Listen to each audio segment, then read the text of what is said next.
Hi, my name is Zizaran, and this is a 3.9 Metamorph Hardcore SSF survival guide. So this is particularly made for if you're new to Hardcore and you really want to try it. Maybe you want to try out the $50,000 Hardcore Awakener Kill Event as well. If you don't know what the $50,000 Hardcore Awakener event is, we'll include links to that in the description down below. But yeah, it should be really cool. It's an event I worked on a lot, so a lot of people are excited about that.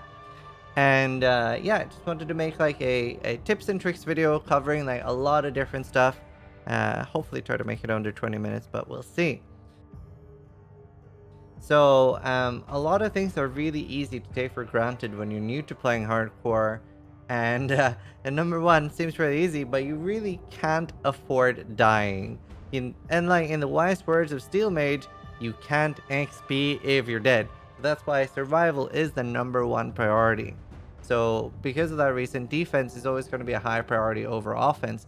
And in a way, offense is a good defense too. Because obviously the faster you kill something, the faster it dies, and then they can't kill you. And because of this, it's a higher priority to have like a solid build. Like it's more important to have sort of like a, dare I say it, meta build, because then you know it's generally very strong on both offense and defense. So on hardcore, you end up taking life nodes a lot earlier than you do in softcore. In softcore, you can just corpse rush bosses until they're dead. You don't really have that option in hardcore. So it is a bit of a different playstyle. If you are new, maybe you're looking at the death count of your characters and looking, hey, you know, I have 60 deaths on softcore. There's no way I'm going to be able to make hardcore. But you do play like completely differently when you are playing on hardcore. You play a lot more safe. So don't like think about that too much and maybe just try it. And like again, if you're new, I would definitely recommend following a build guide. I usually put out very like step-by-step build guides for League Start. So make sure you check them out and hopefully they're able to help you succeed even better. Now, do remember that dying isn't a full reset. You still keep everything in your stash tab, so make sure that you do keep like a decent amount of stuff. Even like early 4 links and stuff can help out a lot as well, or like a 3 link wand. And something that's really important to remember is that even though something like might be considered like not worth a lot or like not even worth picking up on Trade League, it might be invaluable on Solo Self-Found because something that's 1C might be just the item you need to make a build work on Solo Self-Found. Part of the important thing as well when choosing a build is to not like require a lot of unique items. A lot of them can be really hard to get. Specifically, try to find things that have divination cards to farm as well, can help a lot. Now throughout this guide, we're going to go over a lot of different topics and why they're good and how to use them. Things like divination cards, prophecies, bestiary. So check that out as well. Now, a friend of mine once said, you've got to build defense. So that's what we're going to go over now. So a really strong thing to use is Fortify. And Fortify effect scaling as well is very popular right now. So you can get Fortify effect on like a lot of different things. So you can get it on Amulet, you can get it on Helmet, you can get it on Timeless Jewels. That's a little bit more complicated. And you can also get it on the tree. What that does is basically makes your Fortify effect stronger. So you just reduce all the global hit damage you take. Vigilant Strike as well can be really good, especially if you're a build that isn't like, you know, attacking a lot normally. This is really good for some spellcasters and has been used a lot on like Righteous Fire and stuff like that. If you're using Vigilant Strike, there's a Vigil Jewel you can use as well, and it gives you a 30-second Fortify. Now this is really good because applying Fortify with something like Shield Charge or Leap Slam can be really hard and clunky to keep up during fights, especially if you're just using the support gem. It's great if you're actually using it on like a main link so it's up all the time, but yeah, on well, like one of the like movement effects, it can be really hard to keep up in a boss fight and you might end up getting one shot with it not being effective or not being up. Minor Matter as well is really good to use. It like turns your mana into an extra life pool. Especially you can use this on like Hierophant to very great effect, and you basically need to cover I think 39% of your actual life with mana to get the most effective use out of your actual mom. And very good, although you do normally have to use a mana flask then as well, which can be a bit clunky. Blasphemy with Temp Chains or Enfeeble is really good as well, although obviously this like depends on your build because you might need your auras for something else. So Flesh and Stone is really good as well, one of the most defensive auras in the game, and it only requires 25%. While in Sand Stance, what it does is it blinds everything that's inside the field that you can see in the background, And everything that's outside the field, if it's doing an attack move, so like, you know, either like actually somehow managing to do like a melee attack, like a Sunder or something, like the Kitava Herald things can do like a Sunder move, that would count. Or like a ranged attack. Like any attack that's outside the radius will do up to 11% less damage. But the blind is really good as well, so very, very high survival on that. Even though it did get nerfed, it used to be all damage outside. And Molten Shell and Wild Molten Shell is insane, especially if you can use a Granite Flask, or if you have like over like 3, maybe 4k armor. But even just a Granite makes it like fairly worth using, especially if you're like really struggling on survival. Acrobatics and face acro as well is really good. It was super good in Legion. Like things like this depends a little bit on how different the game is in the current patch. So for example, things that can change that is the league mechanic. So in Legion, like a lot of those were doing like very like insanely quick attacks, which the faster and more like repetitive an attack is, the stronger acrobatics is, because acrobatics isn't necessarily good against like one big chunk. And something that gets told a lot to new players is just don't get hit. Now, funnily enough, there is actually a lot of truth to this. The more comfortable you get with the game and you're able to like read like attacks and just read what normally monsters do, that is like a very, very big like survival thing. And part of why things like Flame Dash being instant on the first cast grants like so much survival, especially during boss fights. And on top of that, this is part of the reason why if a build has like insane mobility, like for example a summoner, where you can just focus on just your character being mobile, that is like so much survival on its own, because that just if you don't have to worry about like standing in a certain spot and attacking, that is so much survival. And last but definitely not least, Decoy Totem is insanely good, especially if you're very new to the game. And you can use the double totem support as well. So if you have room for it, all you need is 2 reds. Then you can throw down Decoy Totem, and that'll keep a boss like fairly off you, and you just keep it taunted on the totem.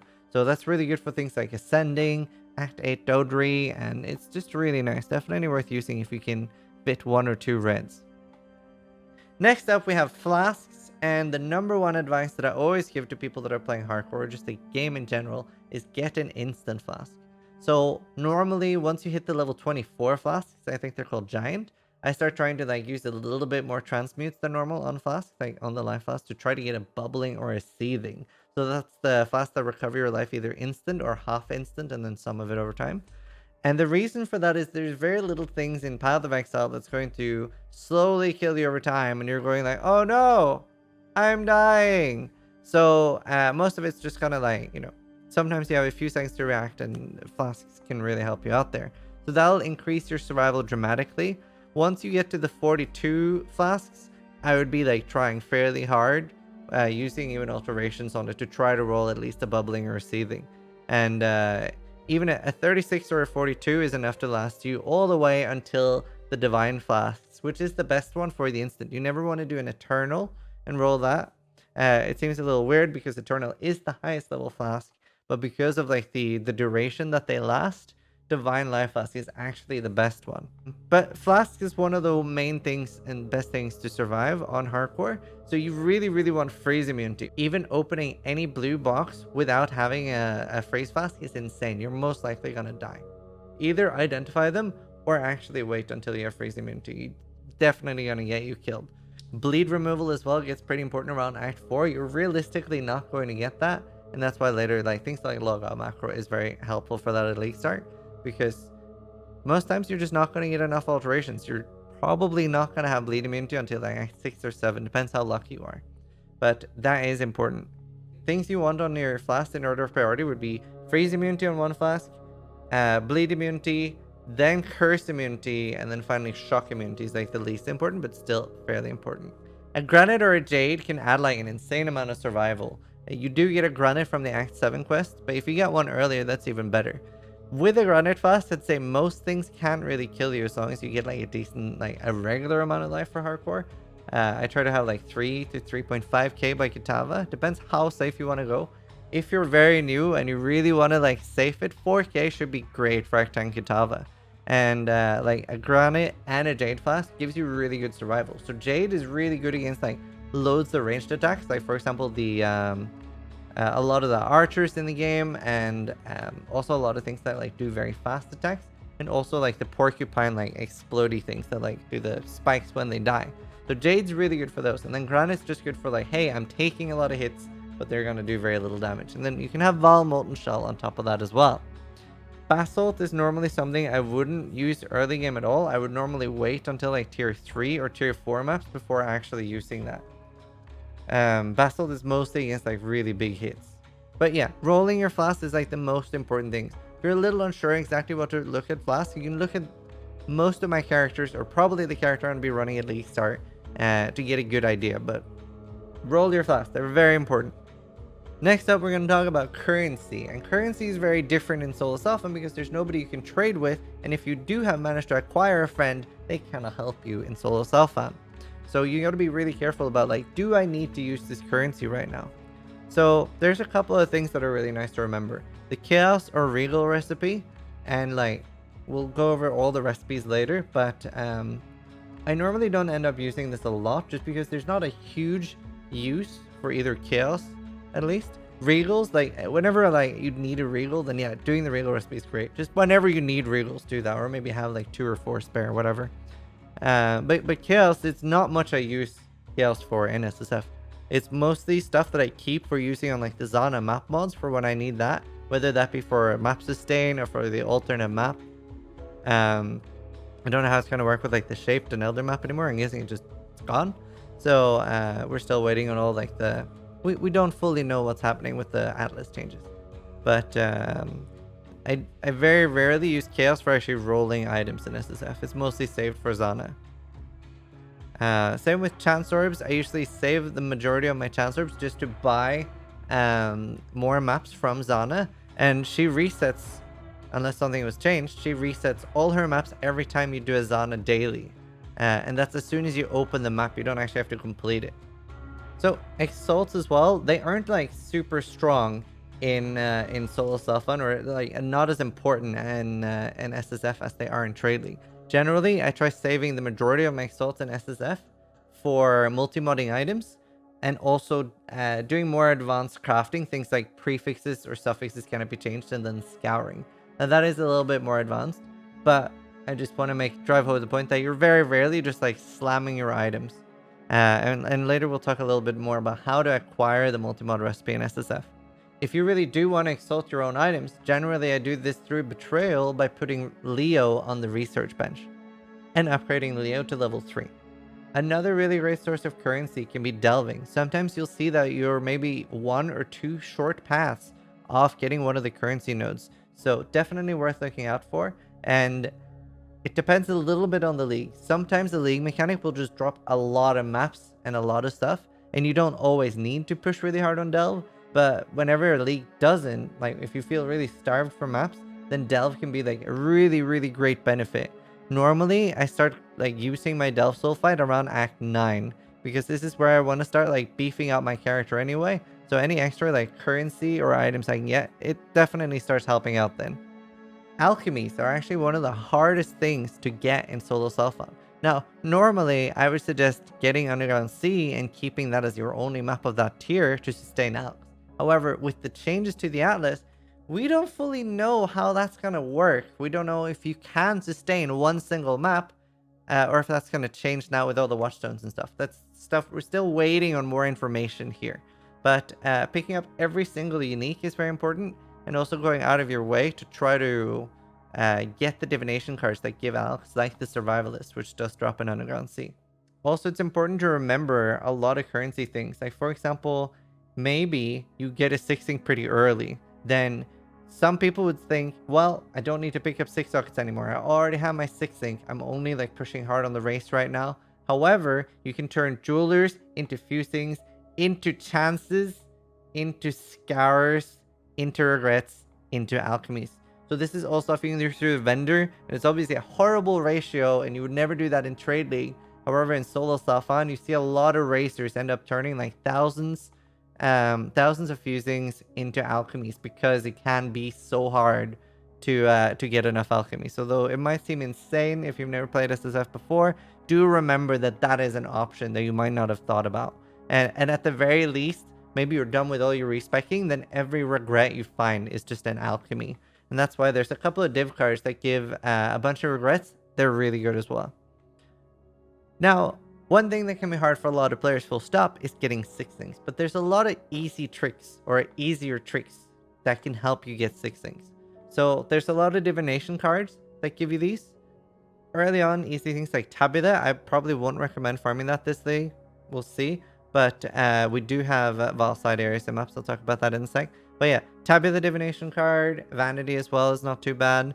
And then you have like a really good one for like a proper big boy 6 thing. Dapper Prodigy. It's actually a really, really good card. And it drops in Residence. Dapper Prodigy actually has a really high drop rate. So what I've done in a lot of league is like target farm Residence. Again, don't know how easy it's going to be to target farm this league, but it does have a great drop rate.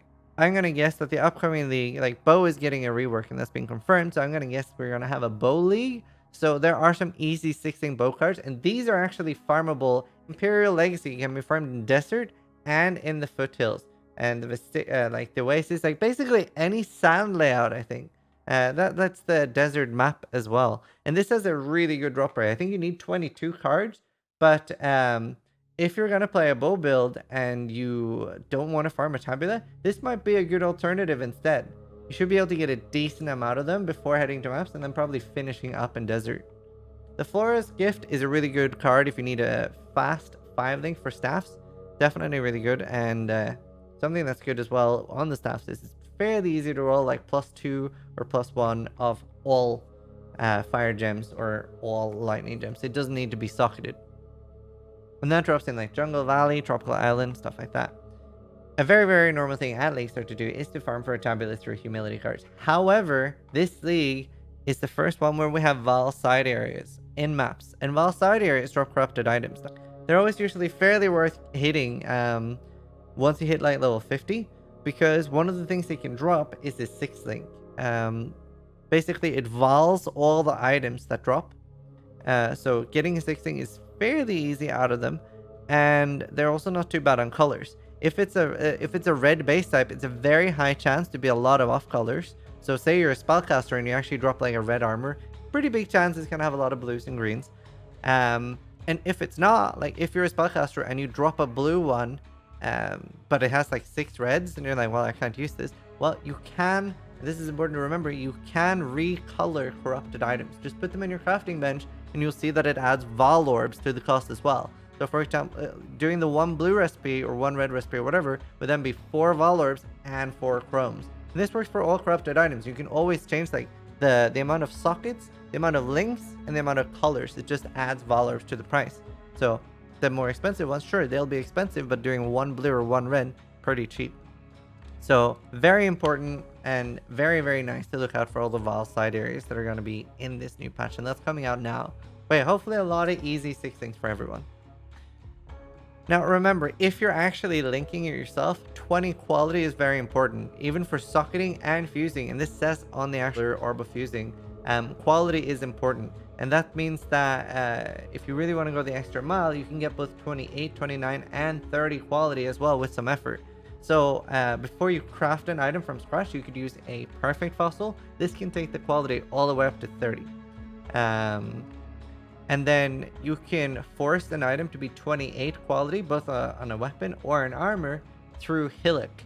So for armors, it's Hillock on Fortify, and for weapons, it's Hillock on Transport. It needs to be level 3 in the Betrayal system to get the 28. So that's really good, and that's like guaranteed. Boom. And that'll help you link it faster as well. You like 200 less fusings on average, so pretty decent. Very important to mention as well, and we'll talk about Bestiary in depth a little bit more, but there are a lot of easy accessible 6 things as well as duping 6 things, not unique ones but rare ones, from Bestiary as well. So Bestiary, very important to do at least start. Prophecy. Now I do have a full video on Prophecy, so if you don't know much about the system, I would recommend watching that. I would normally start using prophecies or using silver coins once I'm around level 50, because then you can start getting some of the bigger ones, and at least you are guaranteed that you can already get the 5-link one there. So you could get a very, very quick early 5-link and then maybe use that on like an early unique or something, depends what you find. And there's a lot of things that are really great that might, like, if you're staying on Soul Saffron, it might like allow you to like do some cool builds later, like maybe the Combs rings. And there's, you know, you can get Tabulous and everything, like cool stuff from Prophecy. So a lot of good stuff. One of the more important things from Prophecy is getting the multi-mod recipes. So for farming multi-mod, there are 4 different Prophecy chains that you need to do. Now, if you do them one by one, it can end up being fairly expensive through the Prophecy system, but there's usually a lot of other ways to get the actual Prophecy chains as well. So for example, in Synthesis, they would drop a lot on like high level in the quest. So like Unbearable Whispers 4 or Unbearable Whispers 5. Same with like other link mechanics that sometimes drop like fairly high level on like Unbearable Whispers and stuff. That lets you skip a lot of the quest chain and go directly to the end one, and all you have to do is, for example, kill a Sorrow in any lab, like just do the last room, do a Mud Geyser map, whatever, right? And then you get the one of the recipes, like cannot roll caster mods, cannot roll prefixes, and you also get one of the keys for the Pale Council. Now, maybe the new league mechanic has like another great way of dropping stuff like that, but if it doesn't, Delve can also be a good way to get these. So I would recommend like looking out for these so you can maybe jump start your like quest a little bit. But definitely want to pick up every single silver coin in case you can't find that, because multimod and SSF is really powerful. Where you get the actual multimod is from doing the full Pale Council. And both Legion and Blight are good ways of getting the quests to get there. There's a lot of prophecies that can actually be pretty good. Like, for example, Calandra's Craft is used quite a lot to get more unveiling items from Katarina. And some of the ones, like the Tempest ones, can be really good to use with breaches to increase the quantity a little bit. And then you have some of the mob density ones, like the ones that add frogs or rats, can be really good to save for maps that have really good divination cards. So I recommend watching the prophecy video to look a little bit more into it. Next up, Bestiary. Again, if you are currently one of the people skipping Bestiary, it is worth looking into. It's very simple, the system now, compared to what it used to be. So basically every red beast that you get has like a different thing. Some of the really good things you can get from Bestiary include things like 6 links. You can get high level gems or quality gems. You can get really good unique items. You can actually get a headhunter as well. Like the unique belt one, that like works fully fine on cross league. So you don't actually need to be in a nemesis area, and that can actually give you a headhunter. Obviously not a great chance, but a chance nonetheless. And like really, really good jewels, flasks, lots of great uniques. Some that are random 6-thing and some that are like a specific chest piece 6-thing or a specific bow. So very worth looking into. Obviously, some of the bosses like the tiger or the spider are really good for like the aura and the items. There's the imprinting beast for crafting if you want to like craft something from a blue. Split beast. This actually lets you dupe a 6-thing if you're using it on like, say you have like a Valor Galley 6-thing or a Astral Plate. This you can actually like craft some random bullshit on it, split it, and then you'll have random bullshit mods on 2 items, but they'll both be 6-thing. It actually keeps the 6-thing. So that's really good. There are some beasts that like let you, it's basically an annulment and an exalt in one. So like remove a suffix, add a prefix. So that's really good for crafting as well. There's one that's just straight up a divine. Another one that's very cheap and really good is they let you force suffixes onto flasks. So say you manage to roll like a seething divine life flask or a bubbling divine life flask, and you don't necessarily just want to YOLO it on the augment, then you can guarantee like off heat, which is the freeze removal, or off staunching, which is the bleed removal. Recipes. There are a lot of recipes in Path of Exile, and I would recommend taking a gander and just looking through the entire like wiki entry of recipes, because some of them might like end up being useful for like a specific build you're running. I wanted to like bring notice to like some of them in particular.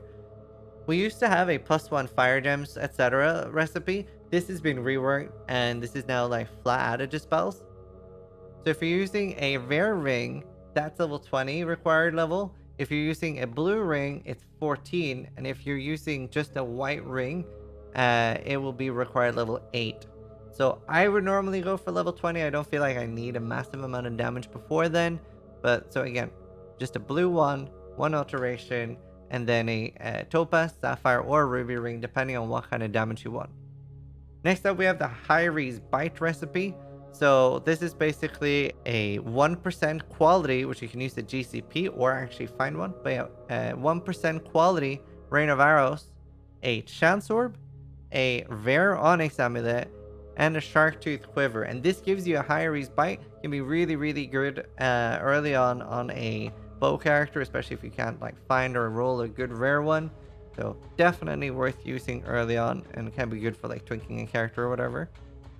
There's also a +1 minion helmet recipe, which can be really good if you're running like summoner, specters, or summon raging spirits. And this is, you need a magic blue helmet, 1 orb of alteration, and then you need any life flask that has the animation suffix. Then there's the second recipe you can look up on the website too for guaranteeing a life flask to be an animation. It's something with a bone spirit shield. So check that out as well. Can be very good for summoners early on. Next up we have, this is for any weapon for physical damage. So, you know, whether you're using Sunder or if you're using a bow for like a tornado shot or whatever, you can guarantee physical damage with using a any weapon, a blacksmith whetstone, and then either a blue or a rare rustic sash. If you use a rare one, you get more damage. I think it's up to 79%.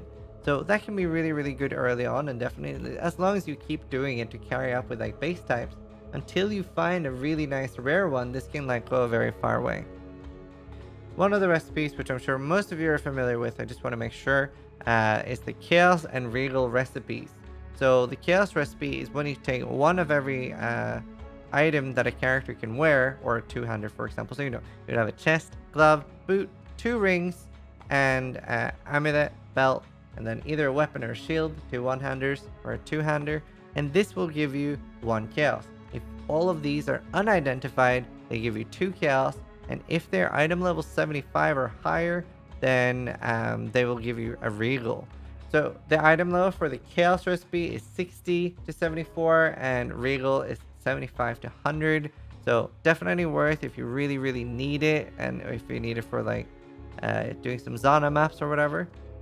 Just want to mention it really in case if you don't remember that a linked red, green, and blue does sell for chrome, which you gotta remember to pick those up on SSF. You can't really buy them. Gem recipe can be pretty important as well. Do remember that if you sell something for a total of 40 quality, then you get 1 gem cutter prism. So, you know, if you have like a bunch of quality gems with like, you know, 17, 12, whatever quality, and you're not going to use them, you can vendor them, and every time you hit like that like 40 threshold in like the combination of gems you're selling, you do get 1 GCP. And then again, once a gem is level 20, you can sell it with 1 gem cutter prism to the vendor, and it'll go back to level 1, but it'll now have level 20 quality. So this is really good for your support gem. Obviously on your active gem, this can like just mean that you do no damage for a long time, so don't do it with your active gems that you're actually using, but really important to do on your support gems, and adds a lot of extra damage for free or very cheap. Again, since there's more likely going to be a lot of people using bows this thing, I want to talk a little bit about the mirror arrow recipe, which is very small. There is a divination card that gives you a quality 20 mirror arrow, and you can change it to a blink arrow with selling it with an alteration. The crafting bench has seen a lot of great updates. Make sure you pick up as many of the recipes that you find. If you're wondering, you can actually click on the recipes in the crafting bench, and it'll show you where to find them. Some of them will be accessible and will tell you where in the game that you can actually find them. I'd say it's very important to be resist capped. I usually try to be resist capped, like, you know, late act 3, early act 4. Definitely want to be resist capped or close to by act 5. And then do remember, you do lose a big chunk of resist when you go to act 6. So make sure you account for that. That's very important in hardcore. In act 6 onwards, it can die instantly, even if you have like 50 or 40% resist. So that's something you need to be extra careful of. Something I really like about this is a lot of the time, especially on casters, I end up like doing the recipe we talked about earlier for like +2 spells for my wands, and this leaves the suffix open. Instead of instantly just augmenting that, having that open means that I can just like craft like 25 or whatever resist there. And that like gives a lot of leeway having that on both weapons. Make sure as well that you go through and look through what gear you have, what suffixes are open. If you go into the options at the bottom, it says something like advanced item tooltip. If you have that on and you click alt, it'll show how many prefixes and how many suffixes an item has. so you can very easily tell if you can craft a suffix. Now, something that can be really frustrating for a lot of players, full stop, and in Solo Self-Hunt especially, is finding the Uberlab trials. Now, if you've ever been watching a lot of streamers at League Start, we usually end up finding these within 20 to 24 hours. A lot of people are like, how do you always get these so fast at League Start? Because I see a lot of people a week or two in not have all of these. Now, a lot of this is smart usage of the just Zana as a mechanic, and every time you get a map from her, sometimes she will say, contains a lab trial as one of the things that map contains. Now, a lot of people think very hard on like, oh, I really need that map, or this is the one I've been looking for. Whereas if you really want to do Uber early, doesn't really matter what map it's on, it just needs to have that like contains a lab trial. Obviously, you can still get unlucky and get a lot of like the same one that you've already had, but that is a great way to get it. So finding a map that's low level with a good layout, like a very like fast one to run through, can be very good for finding the lab trials. And then every time you kill the boss in that map as well, you have another chance that you're going to get another Zana, which is another lab trial chance. There's also the prophecy as well that gives you a lab trial in the map. So there's a couple of things there that'll help you get it faster. Now, as for the Atlas itself, there are so many uncertainties that we're waiting for. We know a few things, but honestly, this is going to be a whole new separate video. Probably a fairly scuffed one while I'm still like racing and tryharding at the start of the league. So yeah, the Atlas video, and that changes so much every league. So it does need a separate video. You'll be able to like tune into my stream. If you're mostly used to watching me on YouTube, you can check it out on twitch.tv/Zizaran, and you can like ask me any questions what I'm doing with my map and with my Atlas, and then either me or my mods will be able to help you and give you guidance on like what to do in Metamorphosis with your Atlas. Next up is your Pantheon. Now, Pantheon is actually really great, and after you kill the Brine King is usually when I turn it on. Then I turn on the Brine King, and usually 2 Kohama is what I do early. Once I get a Relic Cache, I usually switch to that, and that's the one you get after killing Krust.